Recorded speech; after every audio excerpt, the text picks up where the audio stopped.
Pode estar aquí, non? Hombre, por suposto. A Comisión de Facenda do Concello de Chantada reuníase esta mañá nas dependencias municipais. Na xuntanza tratáronse, entre outros asuntos, o expediente de recoñecemento de facturas impagadas pola entidade local. Neste senso, tratouse o recoñecemento extrajudicial de débeda de 3 facturas, dúas de Aquagés por un importe de 7.800 euros e unha de 625 euros pendentes de pago a Laboratorios AB. Por outra banda, na reunión tamén se tratou o informe de morosidade do Concello pedido á entidade local polo Consello de Contas. O último dos asuntos analizados foi a adicación exclusiva de Manuel Varela na alcaldía. A este respecto, o rexedor solicitará que se lle outorgue a adicación exclusiva cun soldo de 2.000 euros ao mes máis os gastos de seguridade social, segundo nos contou Varela minutos antes da reunión. Isto xa se había falado daquelas, pero bueno, no presuposto do 2011 non había cuantía ninguna para chamase capítulo concretamente de altos cargos.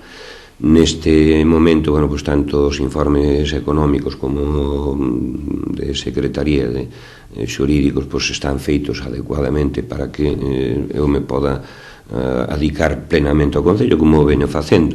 E, olle, se te adicas plenamente ao Concello, pues, penso que é normal que se teña, ainda que sea un soldo cativo, non? Xa non digo, bueno, pues o soldo que pode ter os servicios xurídicos ou os servicios económicos, pero unha cuantía que eu lles dicía outro día que pode estar en torno aos 2.000 máis a Seguridade Social e que penso que non é excesivo. Desto tamén se fala desde as comunidades autónomas, incluso desde o Goberno Central, de marcar un pouco o que deberían cobrar os alcaldes dependendo da categoría dos concellos. Eu xa non me remito a eso, non sei se estará adecuado ou non, pero penso que é unha cuantía que incluso nos outros 4 anos que había tido dedicación exclusiva, que estaba incluso un pouco por encima dos 2.000. Entón eu presento hoxe concretamente a Comisión Informativa para ver se son capaces de, se se absteñen un grupo do PP ou do BNG, por exemplo, xa chegarían os nosos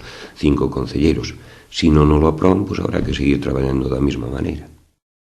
Un asunto que, aínda que se tratou hoxe na Comisión Informativa, teremos que esperar a que se presente no Pleno para saber se contará co apoio necesario. Segundo datos acadados por Tele20, o soldo do alcalde suporá un gasto mensual para o Concello de aproximadamente 3.900 euros.